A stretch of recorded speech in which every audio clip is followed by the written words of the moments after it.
Hello, everybody. Welcome back. This is our very first podcast of 2020. And if you're wondering why we waited until February, it's just because January is our off season. Things get a little crazy at the end of the year and it takes us a little time.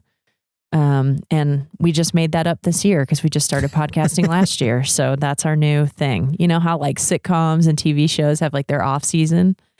This podcast off season is January. So today we thought that we would talk about something that has come up a few times in the last month or two.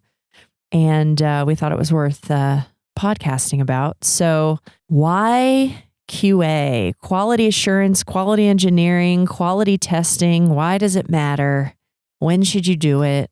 How do you do it so that it's effective, et cetera, et cetera. So I want to know why this matters, right? So I'm an entrepreneur.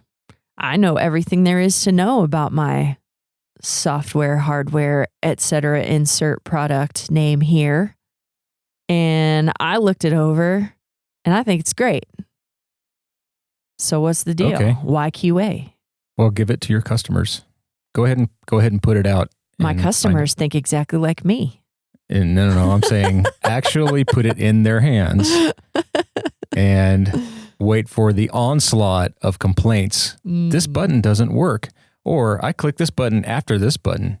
And you realize, oh, while I was developing this or while my developer was developing this, they always clicked this button first and then that button. Yeah. And it turns out if you click them in the reverse order, something weird happens. Bad things happen. Yeah. Okay. So essentially what you're saying is that end users, somebody, in fact, having somebody who maybe even doesn't know it as well as you do, yes, will produce a different result because they haven't been there for the design and the thinking through the flow. Yeah. And so they're just going to do things however it feels natural to do things, right? Mm-hmm. It's a little like, the analogy I think of is this, it's like raking your leaves. You know, at a certain point, you're not thinking about where you're moving the rake. You're just raking and raking and raking, and you get into these grooves and you're not even thinking about raking anymore, right? Well, it's the same thing when you're developing software, but even unless you're a professional tester testing software and you will do things in the same order, in the same way every time, just because you're human. And there's nothing wrong with that, but you need someone else that's got the 10,000 foot view to come behind you and go, what happens if I don't put an email address in this? Or what happens if I put characters in this field that don't belong? Or what happens if I click these buttons in this different order? Or what happens if I drag this over here? Or any number of things. And that's where a good QA tester comes in because they are trained to think about those kind of things. Huh. But I think back to our earlier point, I think a lot of people, they're like, it's a really simple app. How many times have we dealt with that? It's a really simple app. So many times. You know, it doesn't really require that much tests. It only does these two little things. Yeah. Yeah. So, but you still need tests. And to my way of thinking, the big rage these days is automated tests. And automated tests are great, you know, where you write code that will do the test for you. And that can catch a lot of things. Nothing is going to replace a human being. You're never going to be able to automate a human being in that respect, I personally feel. So Elon Musk is working on it. Elon Musk is working on it, but he has not achieved it yet. He sent that robot to the sun. That's part of that, right? QAI.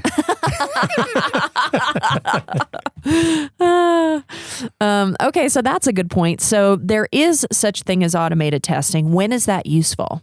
What is it for people who may not know what it is? And then when is it useful? You want to take this one, Grant?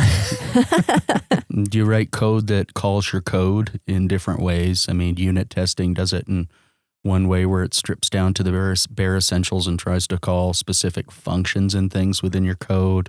There's more integration or higher level testing, which kind of calls application functionality, where I might make a call to endpoints and check the response. So there's different levels, but it's always like, you like Daryl said, you write some code to test your code. And I think that probably the biggest benefit out of that is preventing regression. Yes. Because you'll work on an area of your application for a long time and you'll get it working perfectly. And then you kind of I can put that on the shelf now. That works. And you go and you're working on a different area. And that's the thing with code, is that there's often, usually, almost always unintended side effects. So you're working on this section over here and you get that down and working perfectly. Well, it doesn't have anything to do with that other section that's perfectly tested and completed, but somehow it did. And that's the thing. And so we don't go back, and sometimes we don't go back for a long time to check that thing that we checked a long time ago.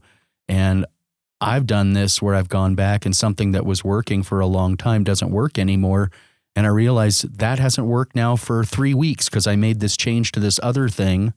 I never went and checked that thing over there that's totally unrelated because it's totally unrelated. Yeah. But again, that's our bad as programmers, is that we get side effects with things. Yeah. And it's a good way to do that because it's so mindless, because you hate going back and running the same stuff over and over. That's where QA people are just like such troopers. Yeah. I mean, they'll run through the same screens over and over. And, every time they hit an error, they document it and they get it back to you, and then they start over again. Yeah. And it's not until they can run through 20 different scenarios between 2 different screens that they're good. Satisfied. And I think that's what's interesting about what you're saying is good QA people, they're very detail oriented, and they love that. Yeah. I mean, for us, we get bored looking at the same thing every day all the time. They never do. Yeah, because we like to create. Right. And so when we're running through the same stuff and it seems to be working, well, there's no more to create in that section because we think it's working. Yeah. So, we test it to us, and we don't want to see it again because we're done with that. Yeah. It's time to create something people, else. Yeah. I think, boy, if I were hiring Q people, I'd be looking for people who have been diagnosed with OCD. I mean, and gosh, yeah, we've had some good ones at some places we've worked, and I'm just amazed at their thoroughness. Oh, yeah. And how they'll keep sticking with something until you get it to their satisfaction. It's a little frustrating, but it's like, wow, you guys are good. Yeah. So it sounds like you must have QA humans in any situation. If you have a bare minimum and you don't have the ability to do automated testing, maybe you don't have it in your budget or you don't have anybody with that skill, at a minimum, you must have a human. I think so. Yeah. And automated testing doesn't replace a human, is what it sounds like you're saying. It's just it's staff augmentation, as you like to say. Okay. But unfortunately, way too many companies and way too many projects are going the opposite direction. They say we got to have what's called 100% code coverage, right? Which means they've got all of their functions and all of their endpoints covered by code. And quantifiably, we can prove that is not enough, because look at all of the crap software that is out there right now that has 100% code completion. Grant worked at a company a few years ago, and they were all about 100% code completion. Code coverage. And their software did not work. Right. It did not work. Right. Yeah, I made changes fixing a bug, and boy, I'm still remembering this scenario because I really handled it badly. And the tests wouldn't run. And this was a situation where they did this stuff on Jenkins out in the cloud, and it would take hours to run the tests. And this is why they weren't getting anywhere in there, because they were so devoted to tests. They were coding to tests. They were designing a system for testing.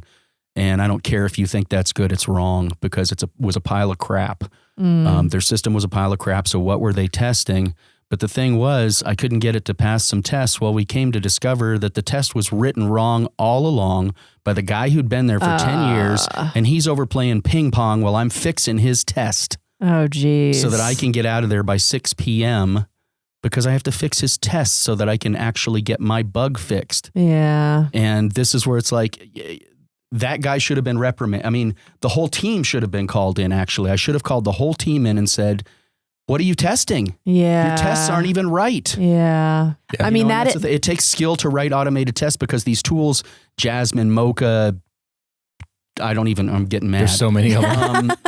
They suck. Yeah. And you get into this mental masturbation testing game, and people are just duplicating the same tests over and over.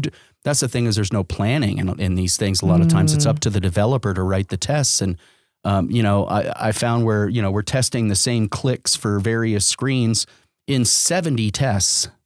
And it's like, why didn't you organize this by endpoint, by page? Yeah. Test page by page? Because if I fix a bug, I might be going through 3 pages. I'm writing, it was just unbelievable. Like I said, the test took 4 hours to complete. And they usually timed out. 2 of the 3 testing suites would time out. Usually every time. So you would restart your tests. It could take 2 or 3 days to get a 1-line change done because you had to get it through the tests. Then it had to go to the QA people. Then it got reviewed by your fellow programmers, which invariably had you change things. And then you had to go through all start that all over again. So it could take a week to change one simple thing. Jeez. Because their system was so horked up, because they were so devoted. And it's like, okay, when your tests are taking half a day, something's wrong. Yeah. You should just stop testing and figure out what you're doing wrong instead of just adding more to it. Yeah. And So it sounds like automated testing has been sort of painted as the silver bullet, right? Like it's going to fix everything. Yes, so many developers, I think they really think that. Yeah, and it sounds like what you're saying is the test is only as good as the developer who wrote it. Yeah, I picked up a project 3 years ago that had a bunch of tests and passed the test. And as soon as I fired up the project and looked in the console in my Google Chrome, it had hundreds of errors on pages. It was making API calls multiple times on pages, to go get product details. It was calling the same product details 3 times on a page. I called up the old developers. I'm like, hey, I noticed this. We never noticed that. Oh, geez. And that's because developers under 25 don't look at stuff like that. They write a bunch of tests, and if the test passed, they're good. Yeah. And it's like, wow, you just go look in the console and you can see 78 JavaScript errors on your page that you just wrote. Yeah. So I'm curious. So in my experience, one of the best QA teams I've ever worked with was MX Logic. Hands down. I mean, they were worth their weight in gold. Yes, they were.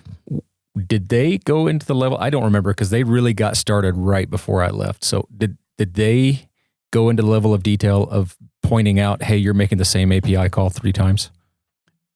Were they able to detect that sort of thing? There were some guys. There were some guys, but it used to come up more. That kind of stuff comes up more where it's like, why is this so slow? Oh, okay.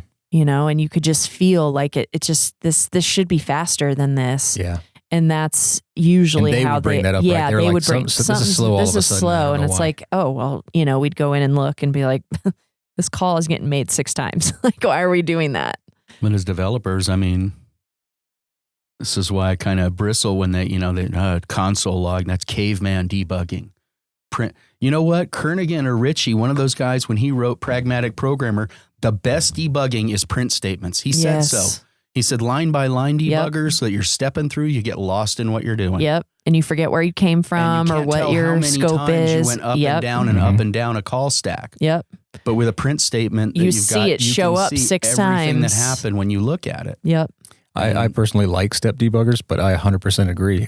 Because when I had to use step debuggers at one project for PHP that we worked on all together. Because it was such a mess, the code was such a mess, I just needed something. But the thing was I would have to step through at least 5 times the same code every time just to map in my brain what the path was. Yeah. And so, okay, that's calling this and this is calling that. And okay, now I know where this variable is coming from. I mean, I still definitely need to use them, especially the more async work that you do. Yeah. I think that it helps then your life, because you'll be debugging something in a debugger and you'll be like, how did I end up here? Right.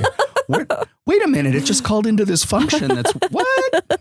And it's because of some async stuff. And it's invaluable there to find particular things that, like this isn't running right. And I can't figure out why when I look at the code and walk through it in my head. But yeah, it's just, it's a reliance on tools. And I wrote a little blurb a few years ago on LinkedIn because of that one project where, but it passes all the tests and we run the tests every time we check something in. But like I said, there were tons of JavaScript errors and all these extra calls to the services and stuff. And I wrote a thing. It reminded me of the little slew of self-driving car accidents that seemed to happen a few years ago, 3 or 4 years ago, that it was like in the news a lot. Yep. And I'm like, and when they went back and looked Elon Musk. Yeah. When they went back and looked at the black boxes and everything, what they always determined was it was operator error. The operator was relying too much on a system the warning said, don't rely on this to this degree. And that's the thing with the automated testing, I think, is it's like we now have automated testing that runs every time we check something in. So we won't have bugs. So we don't really have to pay that close attention when we're developing anymore. Remember the phrase I told you that Rich Hickey, so Rich Hickey is the creator of Clojure, the programming language. Yep. He calls it guardrail programming. That's funny. He's got a great talk where he talks about that, but he's like, tests can be useful, but you cannot over rely on them. I'm trying to remember the example he gave, but I see what you said all of the time in the NPM world. These plugins for NativeScript and these NPM modules for JavaScript, and they just don't work, or they break in weird ways. And then you go look on their GitHub page, and they've got that little green button at the top, test pass. Yeah, and that's kind of like the furthest they've gone. Okay. What kind of tests do you have? Yeah. What are you really testing? What are you testing? Yeah. I mean, that was my thing at that one company was, you're so devoted to tests. And I got the speech about why testing is so important and everything. It's like, okay, I've been in this business 30 years already, bro, and you're 22 years old? I've heard that speech, and it sounds great. But the point is, all of your pages take almost 2 minutes to load, and I find bugs on every single page. And these are pages that are legacy. They haven't been worked on in a long time, and there's bugs on every single page. So what are you testing? Yeah. But going back to where automated tests are useful in the regression space, my impression anyway, from what I've seen, the PHP developers group, the people that actually develop PHP, their testing suite seems to be, from my impression, designed for that. It's designed to catch regressions. I'm kind of speaking out of turn here, but I don't think they proactively write tests. A bug comes in, they write a test to verify that bug is fixed, and they go write the fix, and that test goes in. And so then every time you do a build, you can run the test. And sure, PHP has had some security issues. I don't think PHP, the language, just has security issues. It's more things like WordPress. Yeah. But overall, it's a very stable programming language. Right. And I feel like they do it right. Yeah. They use automated tests for the purpose of catching regressions. Right. So it sounds like you can have people testing without automated testing, but you cannot have automated testing and rely on that without having a person or a group of people looking at what you're doing. Yeah. From a human perspective. And there are people in San Francisco that will tell you that's not true. Yeah. Because I've talked to them. Yeah. Oh, really? Yeah. Okay. Yeah, I can't remember the name of the company, but when we went to QCon, I mean, he said, we do not have a QA department, and we will never have a QA department. That's I'll bet you dollars to donut if that company still exists, they have a QA department now. Yeah. Or they don't exist. Bet they don't. It was 2010, so I bet they don't exist. Yeah. Do you remember what the company was? No. Oh, okay. Damn. It's a big financial thingy. Yeah. I mean, a lot of their stuff was pretty impressive because they had built their own dashboards on top of these, these testing suites and things, and they could revert, and with the dashboards, they had like graphs of response time and other kinds of things. And if something went awry, they could push one button and revert everything, revert the check-in, the last, whatever check-in, rebuild and get it going again without, just instantaneously. And, they talked about having customers call them and say, hey, if I could just see this on this report, that would be great. And they said 2 hours later, we're calling the client saying it's done. And they can't believe that. Yeah. But I don't think that's due to necessarily I don't know. I just think that's kind of a, you're trying to be such a maverick with a statement like that. It's going to hurt you. Right. It's almost like begging the universe to smack you. Exactly. It's like, Murphy, come get me. Yeah.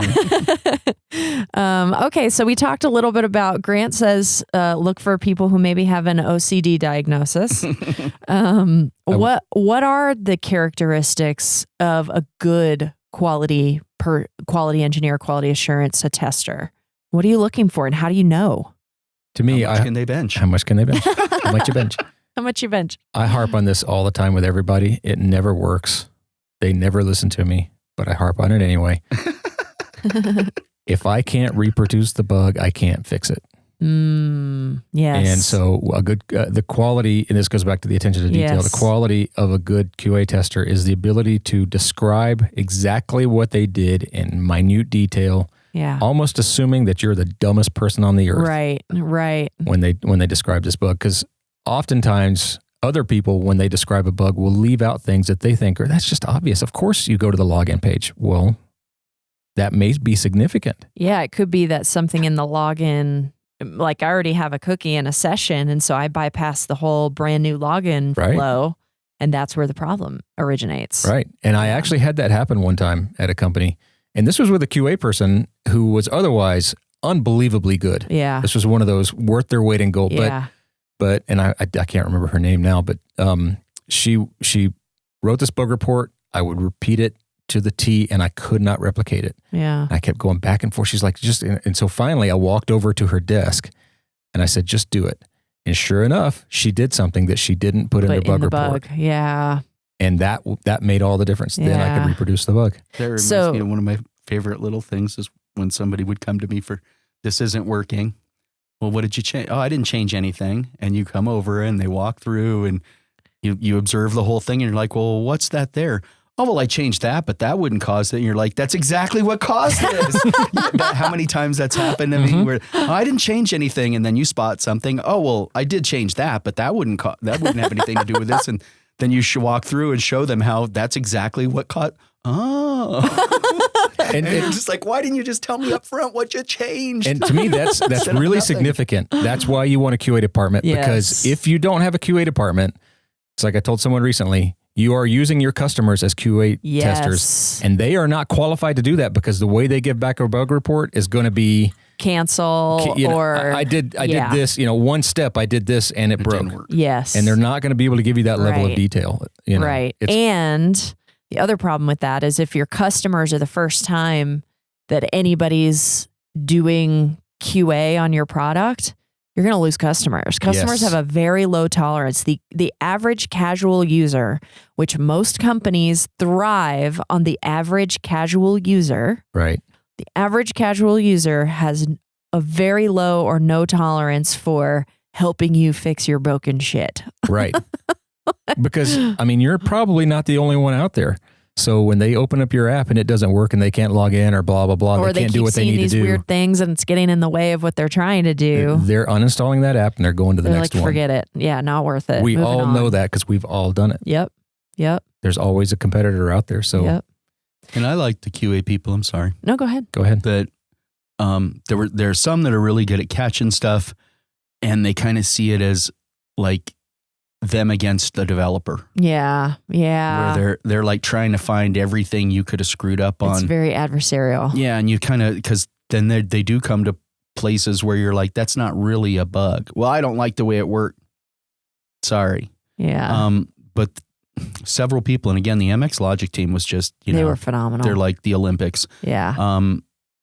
Most of those people, I felt like we're on the same team together. They spot something, they're like, "Ooh, this isn't good, dude. We got to get that." Yep. It was more like we're both trying to get this really good, so we don't get embarrassed and look bad and have it be bad. Yep. And it just felt like like they're willing to sit there with you as long as it takes for the two of you to work through it and figure it out. Yeah, I like those people. Exactly. And the proof is in the pudding. Right, with them, to me anyway, with MX Logic, because MX Logic sold to McAfee for what, 4X, 6X, something like that. During the worst recession we've ever had in this country since the Great Depression. Yeah. And I remember you guys telling me, they said to you guys, how did you guys get so much done with so little staff? Yeah. Because we had to me, a big part of that was QA because of the QA and because department. of the way we work together. Yes. Yeah. I remember that story. They were flipping through stuff and somebody looked up and said, "You've done all this with only 22 people." Yeah. Yeah. So compared to some of those big companies, we were good. Yeah. Mm-hmm. We really were. So you pointed out something I want to just reiterate a little bit. Not only does the way a bug report is written matter in terms of it's reproducible from the bug report itself, but a lot of QA people will see something once, write up a bug about it, and if they tried to reproduce it, they wouldn't be able to do it. Yeah. That's also not a great bug. Because if I can't, as the tester, reliably reproduce it with my own steps, I definitely don't have enough information to send it back to somebody to ask them to fix it, right? So this is, again, we sort of like categorize all this stuff we're talking about under attention to detail. But that's a huge topic. It's not just about attention to detail. It's about being thorough. Right. It's about relishing the minutia and the over and over. And being able to determine one bug from the next in terms of, okay, this is just not a major bug. I'll put in the bug report, but I'm gonna prioritize this one fairly low because this doesn't need to block deployment. Yes. Versus one that stop everything you're doing. Yeah, this is a huge problem. Right. Now, Grant pointed out something that I think is interesting. You said sometimes people will report a bug and it's like, no, that's actually the way that it's designed. Is user experience design enough to solve some of that? Like, could good user experience also overcome no QA? No, I don't think it'll overcome that. I honestly can't think of anything that would overcome no QA. It can help. Good user experience can get you a long, long way. But also good user experience is really, really hard. Yeah, it is really hard. So it is really hard.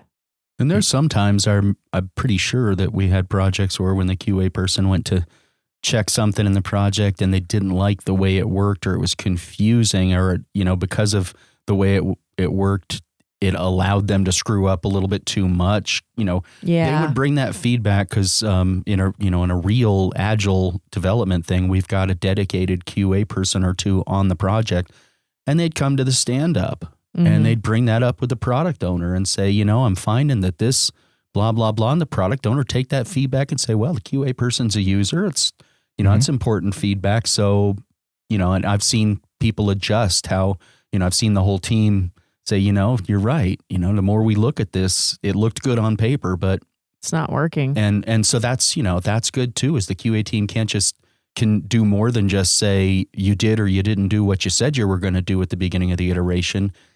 You did what you said you were going to do, but it's not quite right. Yeah, there's something wrong with this. So let's bring it to the team and see if we can make some adjustments. How important is it to have QA people? What I want to ask is around, do you want QA people who are really technical and really savvy and like think a particular way? Or is it better to have QA people who are not that?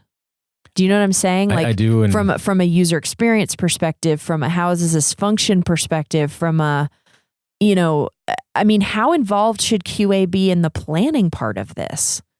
Because if they don't see the thought patterns that led to something that then confuses them, are they that much more likely to see those things because they weren't involved early? Do you see what I'm saying? Like, what is the right way to work with a QA team, and at what point do you bring them into the mix? That's a good question that I don't think I know the answer to, honestly, because I can see benefits to both. I can see benefits to them being sort of a black box, and they don't know anything, and you give it to them to get the feedback. And then there's obvious advantages to having them right at the beginning during the planning stages, so that they know what the product owner had intended. Right. So that they can base their testing on that. So they can go back and say, hey, product owner said way back during planning that this needed to do X, Y, and Z, and it doesn't. Yeah. So especially in this day and age where we don't really have specs anymore. I know. Yeah. I mean, Agile's great, but you sort of fly by the seat of your pants a little bit more. Yeah. And which is fine. It's fine. And to that end, that means there is kind of not as much planning. Yeah. So then I guess the QA team is a little bit forced to be in that black box kind of scenario. Yeah. Huh. What do you think? It sort of depends on the project and the product. It's again going back to MX Logic. I mean, our suite of things was all interrelated, and I always felt it was really nice to have some input from a QA person who was on the, who had been with the company for a while. They have a familiarity with the users and the products. And they'd even point out sometimes to product owners that, well, that's not the way the other three things we have in our suite work. We want some consistency there. You're trying to introduce this whole new way of doing something, and that doesn't really go with the things that are, that our users are using now, because product owner, this guy may have been hired in the last year from another company. Right. He's leading a new project. And he's not familiar with that history. And you've got somebody who says, well, when they're doing this and they're using that product, it works like this. So do we really want to introduce a whole new interface for that same kind of interaction? Yeah. Maybe not. Or maybe we should upgrade the other products. Yeah. But I liked having that kind of historical perspective. Yeah. Because they use the product so much. Yeah. But if it's like a one-off thing, I think I'd rather, and especially with like apps and stuff, I've found that whole user experience thing is a more important testing subject with apps than it is with websites. Yeah. The interaction. Is this an argument maybe for having multiple different kinds of QA testers involved? Like maybe some that are a little bit more technical, involved from the beginning, sort of keeping that larger view, but with more detail. And then also having people whose whole role is doing black box testing and looking at it fresh, and at what point in a company's growth does that become appropriate? Like how much money should the average startup be spending on quality? I was just going to say I sort of feel like get all the QA you can afford. Yeah. Yeah. Yeah. It's better, it costs you less to pay QA than it does to lose a customer. That's true. It's very true. And there are some really good teams like Appit Ventures, which is a close friend of ours. They have a phenomenal India-based, Hyderabad-based development team and QA team. And Amanda spent the last 3, 4, 5 years training them how to write and test great software for American expectations, right? Which is always one of you never know what you're going to get working with an offshore team like that because the culture is so different. Right. But her team is fantastic at that. Really? They're fantastic at it. The way she's got them dialed in is kind of amazing. I think in answer to your question, I suspect for larger companies that choose to afford a good, solid QA team, they actually have a broad mix. They have someone that's sort of, their job is to be that sort of black box and look at it from that perspective of the customer all the way to, they also have QA, it's an actual technical job description, a QA engineer. Yeah. And they're a mix of QA tester / programmer. Right. They're the ones that are writing a lot of these automated tests for their team. In addition to developers. Developers can also write tests and probably should be, but going back to what we said before, they're not the best people to be testing. So I think a lot of these companies, I suspect, I don't know, that a lot of these companies have that broad mix and maybe they should. Yeah. So they're getting different eyes on different facets of the product. Yeah. So let's take it back to our traditional client, our pretty typical client. They're usually very, very early, pre-MVP. Mm-hmm. At what point should somebody, ramping up and getting ready to launch something into the market, at what point does it make sense to bring this on, given that kind of a company, a startup, a new idea, or maybe even like a company like our new client that's established? They've been doing what they do for almost 20 years, but it's not technology related at all. And now that they're introducing this technology focused and based thing. Yeah. At what point do they start spending that money? What point do they bring that in? What makes the most sense? Well, like Grant said, do they want their customers testing this, or do they want to catch these issues first? Let's assume they don't want their customers testing it. So it's got to be somewhere before launch. Okay. But if I'm a startup and I'm like, minimum funds and I'm trying to sort of get to revenue as quickly as possible, as cheaply as possible, how late in the game can I go before I've already sort of like committed and I guess what I'm trying to ask is there a point at which QA is only going to point out things that you can do nothing about? Yes, if you've got a hard deadline. Do we know what that point is? If you have a hard deadline, okay, then that point is probably some period of time prior to that hard deadline. I see. If you've got the ability to push that off, then if you wait until, okay, we think everything's done, everything looks good, all right, let's have some QA testers test this, then yeah, you're right. Is that going to be more expensive? Are you going to spend more time in development than if you brought QA in earlier? So let's say it's a 9-month project. Let's say we get to 7 months and we're sort of in hardening, where And that's the point at which you bring on QA. So they've got 2 months to kind of like delve in. Are they going to cover more things that are more expensive to fix at that point than if you would have brought them in earlier, say 4 months into the project, halfway through the project, where everything isn't quite as hardened and there is a little bit more, you can do to change things around? I mean, or does it become a wash from a money standpoint? It really becomes about a stress level. Right. Because you're paying for QA longer, but your development costs are probably a little more static because you're going to find those things sooner. I mean, I don't know. For me, the stress level of waiting until that close. Yeah.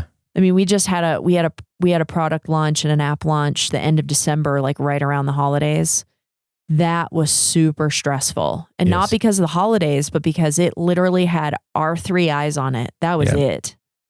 And that was terrifying. And, we're trying to work inside of budget constraints and time constraints and everything for a client that is in a startup. And had a hard deadline and, had to get this product out to customers before Christmas. So we're... And eggnog. And so, so we're trying to work inside of that. But oftentimes I think the cost of the stress level is much higher than the cost to throw a couple $1,000s at a QA tester the month before. My gut tells me this is similar to what Grant has been talking about, which is integrate early and often. We realized that with the same project, if we had integrated the back end with the app way sooner, we would have caught a lot of things ourselves. Got it. And so I think maybe QA applies in the same way. Yeah. The sooner you can get QA in, the shallower these bugs are and the cheaper they are to fix. Yeah. Huh. Integrate your back end sooner. Yes. And on that note, and to that end, I mean, if you're a small startup and you don't have the funds, or you don't feel like you have the funds right now, you can outsource this. There are companies, and there are companies here in Denver, so there are companies nationwide in this country whose sole job it is to outsource your QA to them. Yep. And it can be relatively inexpensive. I mean, if you're talking about, $1 million raise on the line and you have to get to revenue and hit a couple of metrics. Mm-hmm. One of the best ways to ensure you're going to do that is keeping your customers once you get them, because it's really expensive to acquire a customer and it's really inexpensive to keep one. And one of the best ways to keep one is making sure that you have product market fit on the front end and that you're doing really, really good testing before you send something out to users to make sure it's what you intended and that it works, right? Yeah. Bottom line, just don't make mistakes. That's just don't make mistakes. You don't have this problem. Dummy. So be perfect and forget all about it, QA. Like that company in San Francisco. We were laughing because Grant, somebody sent him a thing that said, what did that thing say? I think it said marijuana issue sent to a joint committee. So we're in Colorado. That's funny. That's funny here. All right. Anything else that we think is important to cover with this topic? Even the big guys make this mistake. Yes. You take Apple with Catalina, right? I mean, the Mojave, I think everybody was just aghast at how good it was and how stable it was, and everybody. And then Catalina the next year comes out, and everybody's like, "What did you do?" Apple, when they never do this, they rarely do this. They came out and said, "Yeah, we didn't test this well enough." Yeah, Adobe. So Creative Cloud, which is how you now get, Photoshop and Illustrator and all that stuff. It's a subscription-based thing. And Adobe, when Apple put out the last Catalina. Well, no, it happened in Mojave. Oh, it did? It happened in Mojave. So Mojave came out. Now, Apple makes these OSs available to anybody who writes software that has to work with it prior. Months and months and months in advance. It took Adobe almost a year to fix a critical memory leak in Premiere Pro. Really? That meant you got about 15 minutes of video editing time in before your system came to a complete standstill and you had to restart everything. Did it restart the whole OS? Yes. That's a nasty bug. It's a nasty freaking bug. And it lasted took over them a year? Yeah, that's not good. I'm sorry, that just doesn't work. Actually. It's bad. It's bad. Right. So yeah, if you think you're a little guy and oh, well, we didn't have the money and we made all these mistakes, you are not the only one. And I can promise you the bigger guys, when they do it, it's big. It's painful. And I'll bet you dollars to donuts, as my dad likes to say, that Adobe, the reason that happened is because Adobe said, let's cut some costs here. What can we cut? And somebody said, let's cut QA. Yeah. Because they don't contribute to the bottom line. They don't appear to contribute to the bottom line. They so unbelievably contribute to the bottom line. Yes. It's crazy. Yes. So you're insane if you think that they don't contribute to the bottom line. Yes. Agreed. All right. So this was good. This was a good one. I think this was important for us to talk about. Mm-hmm. I think it's something that we kind of take for granted, having been in this world for so long. Not that we take it for granted in that we have worked with really great QA teams and we have worked with terrible QA teams. Yes. So we definitely don't take for granted the quality of one of these people. But I think we just assume that everybody knows, you got to test your stuff before you stick it out there. But that is not the case. And we have been just as guilty about not communicating that well to some of our clients and been like, oh, you didn't know that? Okay, we gotta add that to the checklist here. And I think that's one of those things where I think we have to reiterate early and often. Yes, because we say it and then we don't, because we think we say it and they're like, we've said it a gazillion times to a gazillion clients, and we just and we think, okay, they heard us. They said they heard us, and then it comes down to crunch time, and they're like, testing what? Yeah. What are you talking about? Yeah. You remember 9 months ago when we said that you should have some and you testing? were like, oh yeah, that's a great idea. Let's put that in our pro forma. And then at some point along the way, you were like, well, we really need that money. So we're just going to pretend we didn't stick that there. Yeah. So as with everything in development, testing, user experience, product market fit, early and often, these things together are what means your end user will love what you're doing or will uninstall you and never come back again. Mm-hmm. So they're really, really important. QA is sometimes more difficult to convince people how critical it is to all of that, but these are the people who are, their whole goal is to find issues, and you do not want to be relying on your user for that. You will lose them. They will never come back. That is lost revenue. And it's somebody who's out there potentially hearing the name of your company and telling people about the bad experience they had. Yep. We don't want that. Or writing it on blog posts. Or writing on blog YouTube posts. reviews of your product. Google reviews or App Store reviews, which are so hard to overcome. And we actually had an investor, one of our clients, they got a negative App Store review. Now, to be fair, we have had clients that get negative App Store reviews from people who have clearly never used the product. Mm-hmm. And some people are just trolls. Yeah. But this one, the guy had a legitimate complaint and felt like he was going unheard, and an investor saw it and it spooked him. It spooked him bad. It worried him. He was like, because we're going after another round of funding, and, obviously you approach existing investors first. And he was like, if this is this guy's experience and now it's out there for everybody to see, that scares me, that I'm just throwing good money after bad. Yeah. Legitimately so. All right, good. This was a great topic. Thank you, Daryl, for suggesting it. That was a good one. We are probably going to be podcasting every other week this year. We did every week last year for the most part. There's a couple weeks that we missed. And we are actually working on having more guests on our podcast. So the next episode, we're going to have another cybersecurity expert. He works in a little different field than Sam Masiello, who we talked to last year. That should be also a really great episode. So stay tuned for that one. We're also going to start a series, our favorite serial entrepreneurs. So we got a woman coming in who has had a couple different ventures, one of which was not tech related at all. It was a beverage company, and she's just amazing and really cool. So you guys will enjoy hearing from her. I just thought of another one earlier. Yeah, and I'm actually having lunch today with somebody who I want to have come on. So this is going to be the year of we're gonna go for every other week, and we're gonna try and have as many guests as we can on the show. So it's gonna be a fun year. Welcome to 2020. All right, you guys. Thanks for joining us. We hope you've had a good time. We've had a good time with you today, and we will see you next time.